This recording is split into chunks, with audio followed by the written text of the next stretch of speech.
अस्सलाम वालेकुम। कैसे हैं आप सब? आई होप आप सब ठीक ठाक होंगे। फ्रेंड्स, अक्सर आपने प्लांट्स की प्रोपगेशन के डिफरेंट तरीके जो हैं वो देखे ही होंगे सोशल मीडिया पे, यूट्यूब पर, जिसमें सीड से या कटिंग के थ्रू प्लांट्स को प्रोपगेट किया जाता है। और इसके अलावा एक और वे ऑफ प्रोपगेशन जिसे एयर लेयरिंग कहते हैं, इसके बारे में भी आपने कुछ ना कुछ ज़रूर सुना या देखा होगा। तो आज हम इसी बारे में बात करेंगे कि प्लांट्स को एयर लेयर करके किस तरह से मल्टीप्लाई किया जा सकता है और उनमें रूटिंग स्टार्ट करवाई जा सकती है। ये हमारा जैस्मीन का प्लांट है, जिसे मोतिया का प्लांट या मोगरा का प्लांट भी कहा जाता है, और इस पे बहुत खूबसूरत वाइट कलर के फ्लावर्स आते हैं जिनमें बहुत ही प्यारी सी भीनी भीनी सी खुशबू भी आती है। अमूमन आपने देखा होगा कि मॉनसून के सीज़न में मोतिया के प्लांट की जो स्टेम्स हैं काफ़ी लंबी हो जाती हैं, बिल्कुल एक बेल की तरह ये बढ़ना शुरू हो जाती हैं। जैसा कि इसमें एक स्टेम है ये वाली, और ये चलते चलते इसकी लेंथ जो है इस कदर ज़्यादा हो गई कि यहाँ से हमने इसे मिट्टी में दबाया और यहाँ से ये स्टेम इधर आई, और यहाँ से इसको टर्न करके हमने एक पॉइंट और इसका मिट्टी में दबाया है। उसके बाद भी आप देख सकते हैं इसकी जो लेंथ है काफ़ी दूर तक चली जाती है, और अभी भी ये स्टिल आगे की तरफ ही ग्रो कर रही है। तो इसके अलावा एक और स्टेम, इसकी ये कदरे छोटी स्टेम है, इसे भी हमने यहाँ से मिट्टी में इस तरह से एयर लेयर किया हुआ है। तो आज चेक करते हैं इसे निकाल कर कि इसमें रूटिंग स्टार्ट हुई है अब तक या नहीं। और इन दोनों ही स्टेम्स को लगे हुए तकरीबन 1 महीने से ज़्यादा हो चुका है, और जब हमने इन्हें एयर लेयर किया था उस वक्त मॉनसून का सीज़न अपने पीक पर था, और एयर लेयरिंग के लिए मॉनसून का सीज़न सबसे बेस्ट माना जाता है। तो सबसे पहले इस छोटी वाली स्टेम को चेक करते हैं केयरफुली। अगर इसमें रूटिंग स्टार्ट हो चुकी है तो हम इसके बैक से इसको पीछे वाली साइड से इसको कट कर देंगे। इस तरह से हमारा ये एक न्यू प्लांट जो है वो रेडी हो जाएगा। तो देखते हैं इसमें रूटिंग स्टार्ट हुई है या नहीं।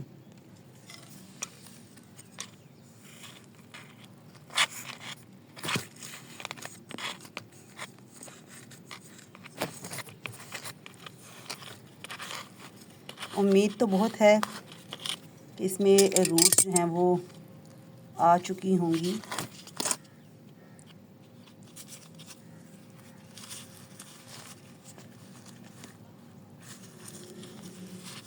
लेकिन ये काम हमें केयरफुली करना होगा, क्योंकि अगर वाकई इसमें रूट्स आ चुकी हैं तो फिर मैं नहीं चाहती कि मेरा फ़र्स्ट एक्सपीरियंस जो है वो ख़राब हो।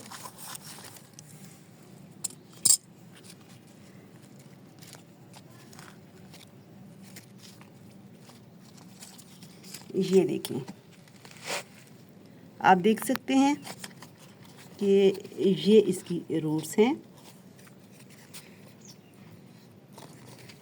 बहुत बेहतरीन इसमें रूट्स जो हैं वो डेवलप हो चुकी हैं।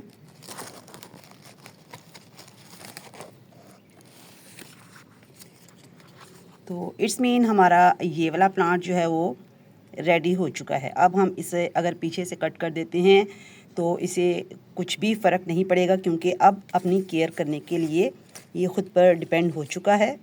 अब ये ख़ुद अपनी केयर कर सकता है, अब इसे पिछले प्लांट पे डिपेंड होने की ज़रूरत नहीं है। तो अब हमने देख लिया है कि इसमें रूट्स जो हैं वो अच्छे से बन चुकी हैं, तो हम इसे ज़्यादा डिस्टर्ब नहीं करेंगे, बल्कि पीछे से इस स्टेम को कट कर देंगे।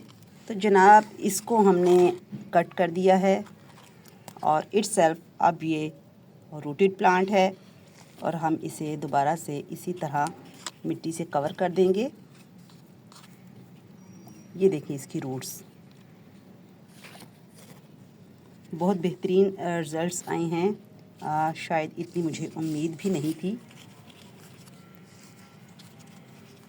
तो अब ये एक प्लांट है जो हमारा एयर लेयर के बाद रेडी हो चुका है। तो जनाब अब बारी है इस वाली स्टेम की जिसे हमने इस पॉट पे ग्रो किया था। ये एक इंग्लिश रोज़ का प्लांट है और यही इस प्लांट के नज़दीक था, जैस्मिन के प्लांट के बिल्कुल नज़दीक था। तो हमने इन स्टेम्स को बिल्कुल इसके पास ही लगा दिया। तो ये तो आसानी से ही आ रही है, लगता है इसमें अभी रूट्स नहीं बनी। तो ये स्टेम हमारी आसानी से ही बाहर आ चुकी है। आई थिंक इसमें अभी तक रूट्स डेवलप नहीं हुई। फिर भी इसे थोड़ा सा वॉश करके देखते हैं। तो ये आप देख सकते हैं, इसे वॉश किया है मैंने और इसके बाद इसमें ये आपको रूट्स नज़र आ रही हैं। एक ये है और इस साइड पर भी थोड़ी सी इसमें जो है नोड बन रहा है रूट के लिए, लेकिन ये जो रूट है ये बिल्कुल क्लियरली हम देख सकते हैं। तो नेक्स्ट भी जो साथ वाली है स्टेम, जो इसी का एक पार्ट है, इसे भी चेक करते हैं। ये थोड़ा मुश्किल से लगता है कि इसमें रूट्स काफ़ी हैं और इसकी रूट्स तो लगता है काफ़ी अंदर तक चली गई हैं, क्योंकि इसे खींच कर निकालना बहुत मुश्किल हो रहा है। इट्स मीन कि इसके रिज़ल्ट जो हैं वो ज़्यादा अच्छे हैं और अगर मैं इसे ज़बरदस्ती निकालने की कोशिश करूँगी तो इसकी रूट्स जो हैं वो डैमेज हो सकती हैं। फिर भी थोड़ा कोशिश करके देखती हूँ। तो फ्रेंड्स, थोड़ी सी जद्दोजहद के बाद बमुश्किल हमने इसको इस प्लांट से सेपरेट किया है। इसे इस पॉट में हमने गुलाब के पॉट में एयर लेयर किया था और इसके जितने भी नोड्स जो हैं मिट्टी में कवर थे, उन सब में ही बहुत अच्छी रूट्स जो हैं वो डेवलप हो चुकी हैं। और इससे अलहदा करने के चक्कर में थोड़ी सी रूट्स जो हमारी वो कट भी गई हैं। एक ये स्टेम थी और इसी स्टेम का एक हिस्सा ये था, जिसमें अभी जो रूट है वो इतनी विजिबल नहीं है, लेकिन फिर भी आप देख सकते हैं कि अभी ये प्रोसेस में है।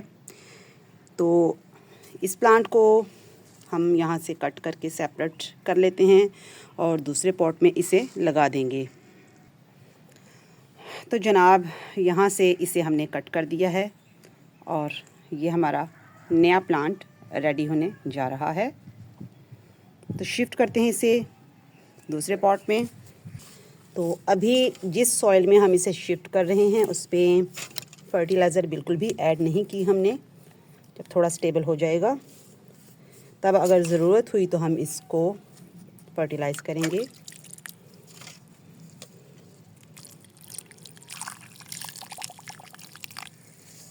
और अच्छी तरह से इस पॉट को हम भरकर पानी देंगे। तो जनाब इसको तो हमने शिफ्ट कर दिया है इस वाले पॉट में और इससे ही रिलेटेबल एक और जो रूट बन चुकी है उसे हम अभी सेपरेट नहीं करेंगे, लेकिन उसे एक नए पॉट में शिफ्ट कर देंगे ताकि इसे दोबारा से फिर अलहदा करना हमारे लिए मुश्किल ना हो। तो आप देख रहे हैं कि एक ये वाला प्लांट हमने रेडी किया है और एक को इसमें शिफ्ट किया है और इसी से रिलेट जो दूसरी स्टेम है वो हमने इसके करीब ही एक गमला रखा है और उसे उसमें शिफ्ट कर दिया है। और अब हम इसे पानी दे देते हैं एक दफ़ा भरकर। दोनों गमले हमारे बिल्कुल आसपास हैं और जब भी आप किसी पॉट को, किसी प्लांट को एयर लेयर करें तो इस बात का ख्याल रखें कि जिस भी प्लांट में उसे आप एयर लेयरिंग के थ्रू ग्रो करना चाह रहे हैं उसे बिल्कुल हिलाया जुलाया ना जाए, बल्कि वो स्टिल उसी जगह पर रखा रहे जब तक कि उसमें अच्छी तरह से रूट्स डेवलप नहीं हो जाती। और जब रूट्स जो हैं अच्छी तरह से आप देखें कि उनकी ग्रोथ हो चुकी है तो आप उन्हें स्टेम को बैक साइड से कट करके नया प्लांट बनाकर फिर जहाँ चाहे जहाँ उसकी रिक्वायरमेंट है वहाँ उसे शिफ्ट कर सकते हैं। तो आप भी अगर चाहें तो अपने प्लांट्स को इस तरह से मल्टीप्लाई कर सकते हैं। और मेरे नज़दीक जिस तरह हम कटिंग से ग्रो करते हैं, कटिंग्स को कट करते हैं और फिर लगाते हैं और फिर उनके सर्वाइवल को देखते हैं कि वो सक्सेसफुली ग्रो करती हैं या नहीं। बनिस्बत उसके ये जो वे है, ये तरीका ये मुझे ज़्यादा सेफ़ लगा है, क्योंकि इसमें हम कटिंग को उस वक़्त तक कट नहीं करते जब तक कि उसमें रूट्स नहीं आ जाती। तो फ्रेंड्स, आपने देखा कि किस तरह से हम एयर लेयरिंग के थ्रू अपने प्लांट्स को डिवाइड कर सकते हैं, मल्टीप्लाई कर सकते हैं और बहुत से मज़ीद प्लांट भी तैयार कर सकते हैं। वैसे मेरा भी ये पहला ही एक्सपीरियंस है, मैंने फ़र्स्ट टाइम किसी प्लांट को एयर लेयर के थ्रू इस तरह से मल्टीप्लाई किया है और फ़र्स्ट टाइम ही इतनी सक्सेस देखकर मैं बहुत खुश हूँ। तो आप लोग भी ज़रूर ट्राई कीजिएगा। मिलते हैं नेक्स्ट वीडियो में, तब तक के लिए अल्लाह हाफ़िज़।